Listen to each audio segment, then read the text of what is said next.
Ya, assalamualaikum ya. 1, 2, 3. Assalamualaikum. Assalamualaikum warahmatullahi wabarakatuh. Kami dari kelompok 2 kelas 7B yang beranggotakan saya, Dianda, Kalila.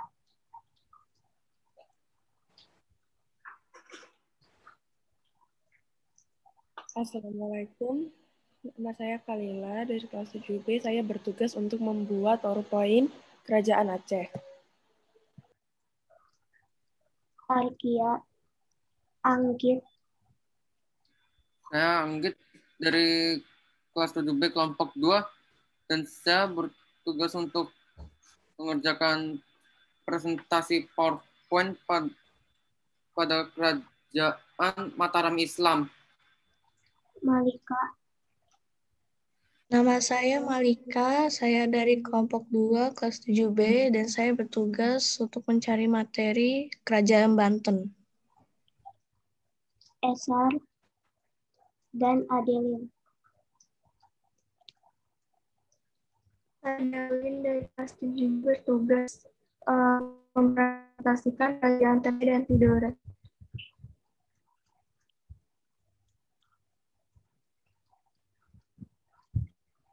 Pertama, Kerajaan Samudra Pasai.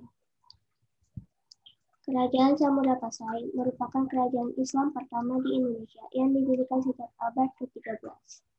Kerajaan Samudra Pasai didirikan oleh Sultan Malik As-Salih yang wafat pada tahun 1297 Masehi dengan berlandaskan pada hukum-hukum Islam. Letaknya di pesisir timur Laut Aceh, tepatnya di sekitar Lok Seumawe, Provinsi Aceh. Kerajaan Samudra Pasai mengalami kemakmuran pada masa pemerintahan Sultan Malik As-Salih. Sultan Malik As-Salih berhasil menyusun sistem pemerintahan dan angkatan perang yang rapi. Hal ini membuat Samudra Pasai berkembang menjadi kerajaan maritim yang kuat di Selat Malaka. Setelah wafat, Sultan Malik As-Salih digantikan oleh putranya, Sultan Muhammad. Sultan Muhammad bergelar Sultan Malik Az-Zahir. Ia memerintah dari tahun 1297 sampai 1326. Kerajaan Samudra Pasai mulai meredup setelah Portugis menguasai Malaka pada tahun 1511 Masehi. Portugis kemudian menguasai Samudra Pasai sejak tahun 1521 Masehi.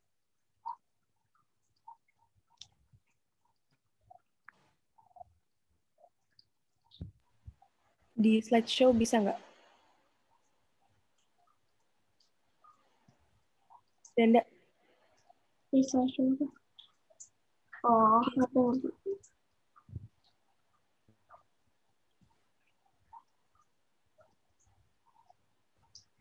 Ulang nih jadi. Kerajaan Aceh. Kerajaan Aceh berdiri awal abad ke-16. Berawal dari banyaknya pedagang Islam dari Gujarat dan Arab yang tidak suka dengan monopoli perdagangan Portugis. Mereka mulai mengalihkan pelayarannya ke Kerajaan Aceh. Akibatnya Aceh menjadi daerah perdagangan yang ramai dengan pelabuhan Kota Raja sebagai pelabuhan utamanya. Lalu, raja pertama Kerajaan Aceh adalah Sultan Ibrahim dengan gelar Sultan Ali Muwayyad Shah. Beliau memerintah dari tahun 1514 hingga 1528 Masehi. Pada masa pemerintahannya, Kerajaan Aceh melakukan perluasan daerah kekuasaan antara lain ke daerah Daya dan Pasai. Selanjutnya, Kerajaan Aceh mengalami perkembangan pesat pada masa pemerintahan Sultan Iskandar Muda tahun 1607 hingga 1636 Masehi. Pada masa itu, Kerajaan Aceh menjadi kerajaan besar yang menguasai jalur perdagangan alternatif melalui pantai barat Sumatera dan daerah-daerah di semenanjung Malaya seperti Aru, Johor, Pahang, Kedah, Perak, dan Indragiri. Pada perkembangan selanjutnya, Kerajaan Aceh banyak diwarnai pertikaian sehingga kekuatan Aceh semakin melemah. Banyak daerah-daerah taklukan yang memisahkan diri. Kerajaan Aceh akhirnya runtuh setelah ditaklukkan bangsa Belanda pada abad ke-20.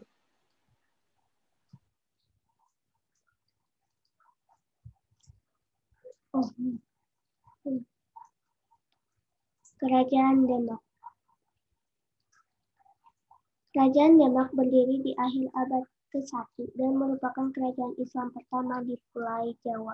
Dengan raja pertama mereka, Raden Patah, yang memimpin pada tahun 1478 sampai 1518.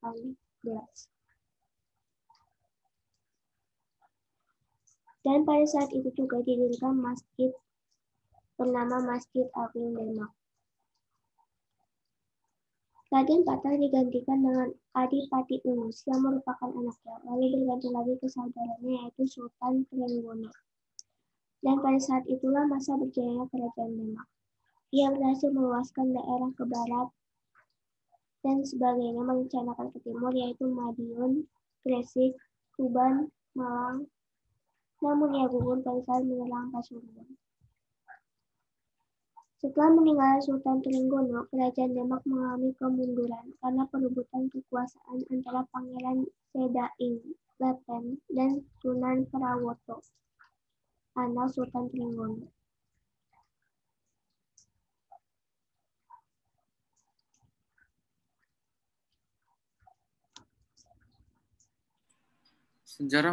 Sejarahnya Mataram Islam.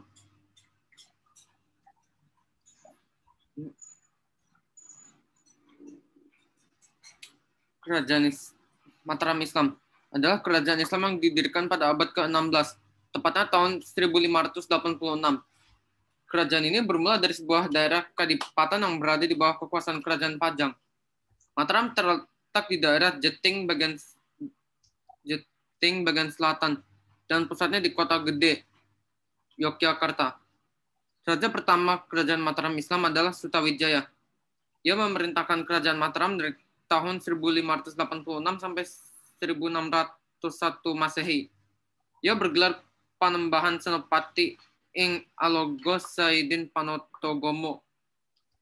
Panembahan Senopati wafat pada tahun 1601 Masehi.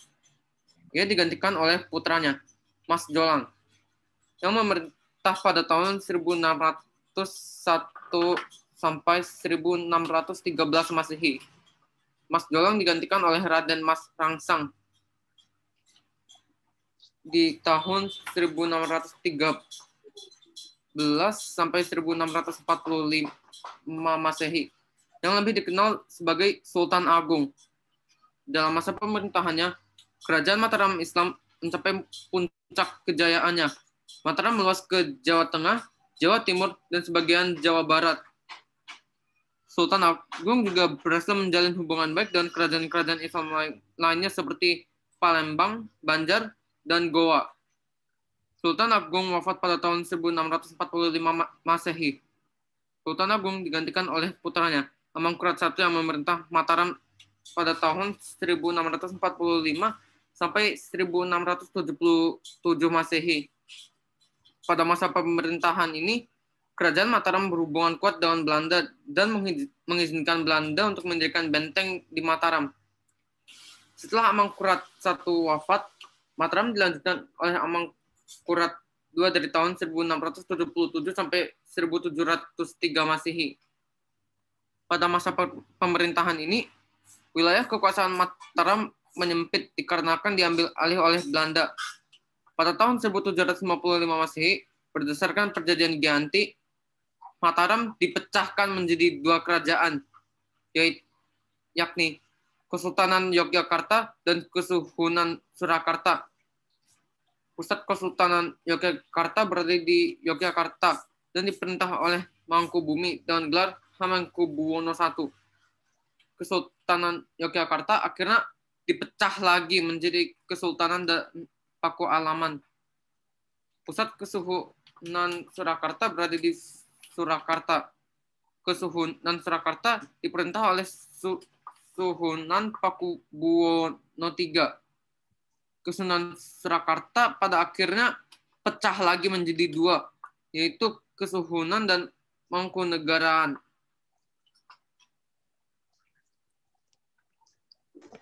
Selanjutnya adalah Kerajaan Banten.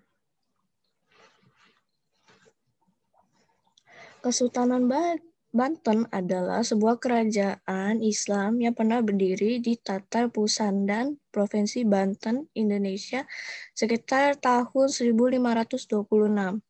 Kesultanan Banten bertahan sekitar 3 abad yang lalu. Dalam waktu yang bersamaan, penjajah Eropa telah berdatangan untuk menanam pengaruhnya. Kerajaan Banten pertama kali dipimpin oleh Maulana Hasanuddin sejak tahun 1552.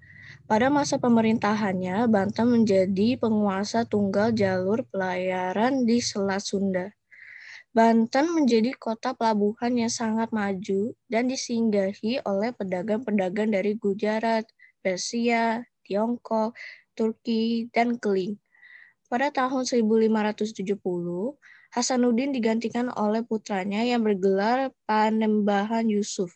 Dia memutuskan untuk memperluaskan wilayah kekuasaannya dengan menaklukkan Pakuan dan kerajaan Pajajaran.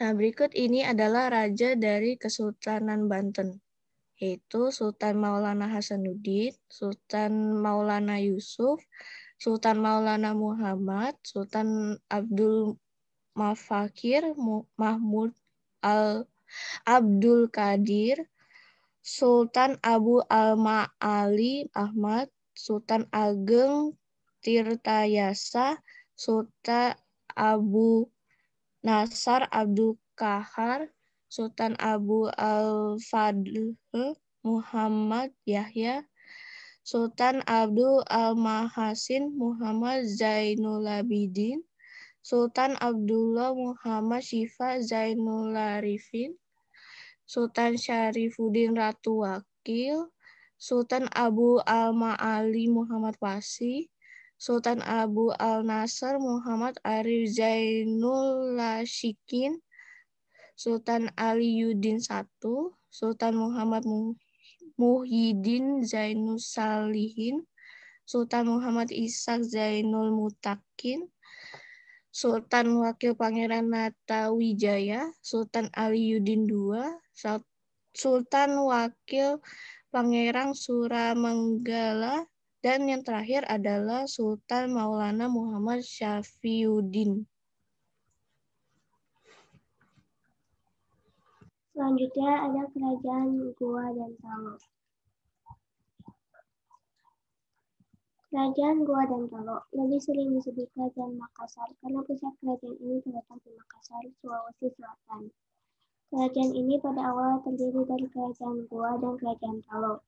Ketika kedua kerajaan ini bergabung menjadi Kerajaan Makassar, Raja Goa, Dai Mangrabia, menjadi Raja Makassar, dan Raja Salo, Karaeng Mantowaya, menjadi Perdana Menteri atau Patih Makassar.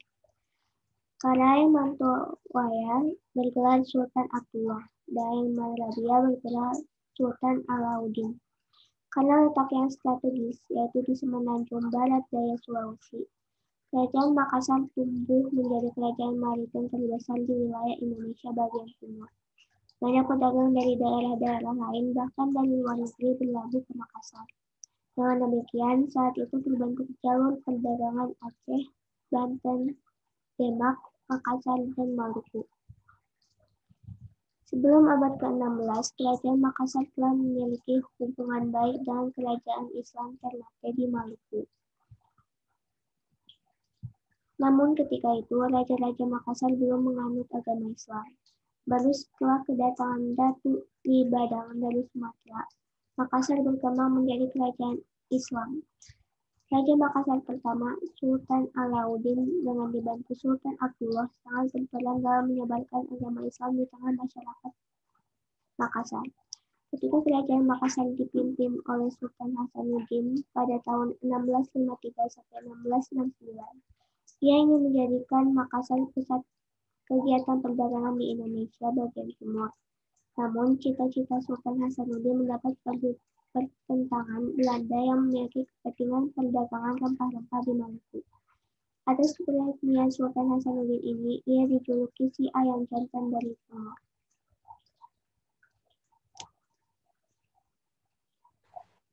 Kerajaan Aceh dan Tidore.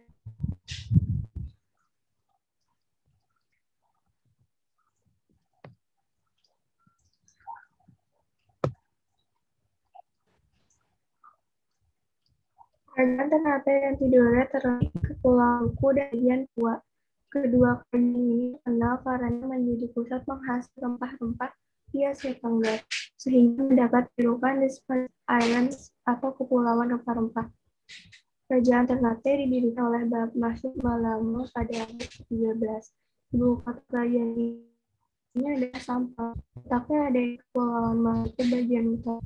Sedangkan kerajaan Tidore juga berdiri pada ke-13.